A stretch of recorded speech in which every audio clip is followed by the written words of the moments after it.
السلام علیکم ورحمۃ اللہ وبرکاتہ۔ بسم اللہ الرحمن الرحیم۔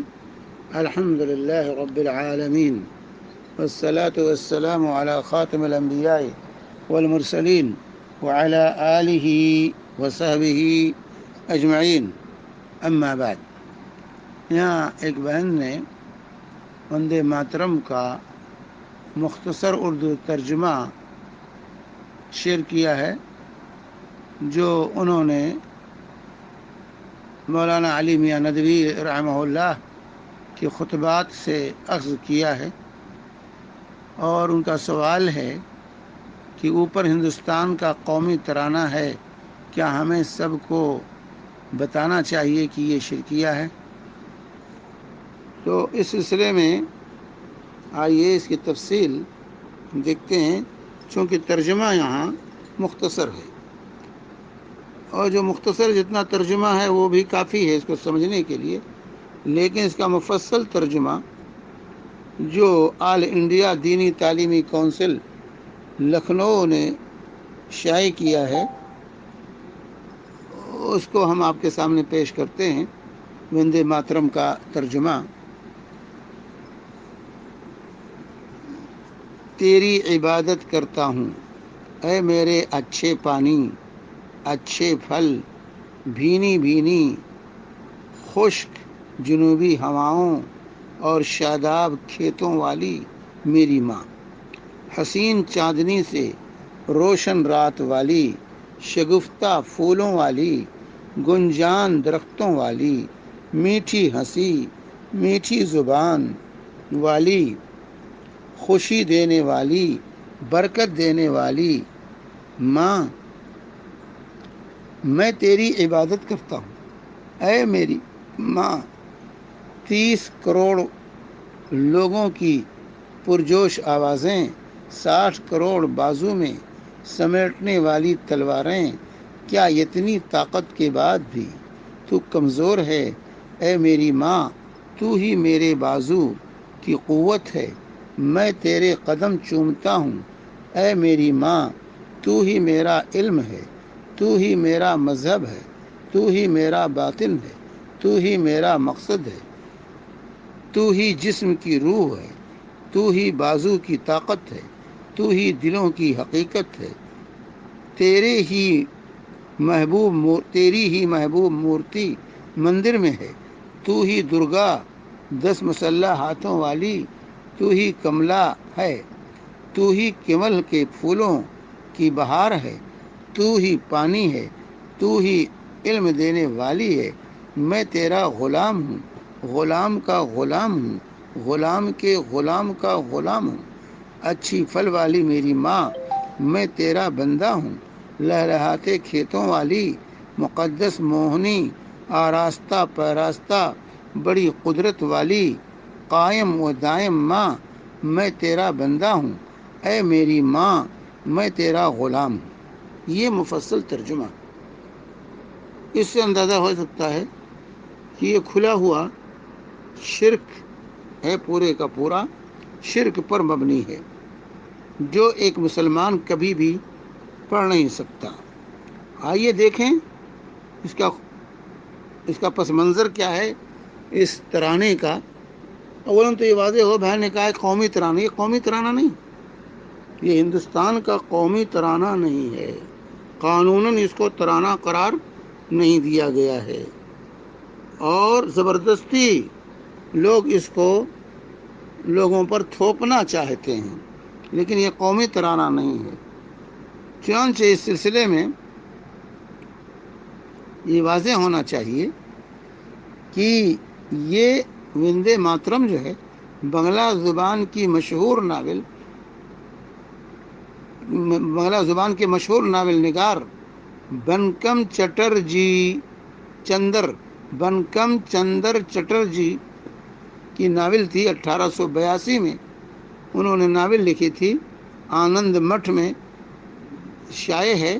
وندے ماترم ناول کا ایک حصہ ہے، لیکن چونکہ چٹرجی مشہور شاعر بھی تھے، لہذا اسے پہلی مرتبہ انہوں نے 7 نومبر 1875 میں لکھا تھا، لیکن باضابطہ طور پر یہ رویندر ناتھ ٹیگور نے 1896 میں کانگریس کے منعقدہ میٹنگ کلکتہ میں اسے پہلی مرتبہ گایا تھا۔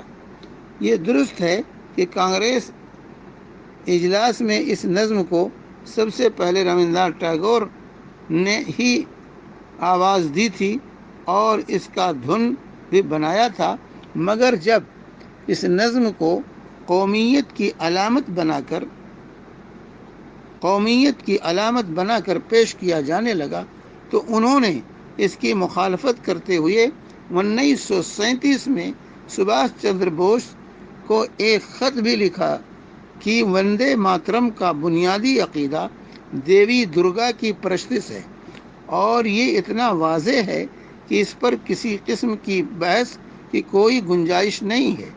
بے شک بنکم نے درگا کو متحدہ بنگال کی ایک علامت کے طور پر پیش کیا ہے، مگر کسی مسلم سے یہ توقع نہیں کی جانی چاہیے کہ وہ حب الوطنی کے نام پر 10 ہاتھوں والی درگا کی عبادت کرے۔ دیکھیے رویندر ناتھ کے منتخبہ خطوط، مطبوعہ کیمبرج یونیورسٹی۔ بنیادی طور پر یہ ناول اسلام دشمنی پر مبنی ہے اور اس میں انگریزوں کو اپنا مسیحا ثابت کیا گیا ہے۔ ناول میں مختلف پارٹ یہ گیت درگا کے سامنے گائے جاتے ہیں۔ جن ہندو بھائیوں میں ماں کا مقام درگا جو ہندو بھائیوں میں درگا ماں کا مقام رکھتی ہے،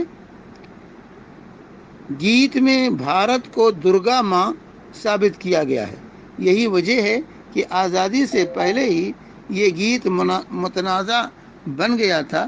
جواہر لال نہرو، سبھاش چندر بوس، ڈاکٹر لوہیا جیسے کانگریسی رہنماؤں نے اس گیت کی مخالفت کی تھی، اور جب بھارت کے قومی گیت کے انتخاب کی بات آئی تو ایک گروہ کی کوشش کے باوجود اس گیت کو قومی گیت میں شامل نہیں کیا گیا، بلکہ بنگلہ شاعر رویندر ناتھ ٹیگور کی گیت جن گن من کو بھارت کا قومی گیت بنایا گیا۔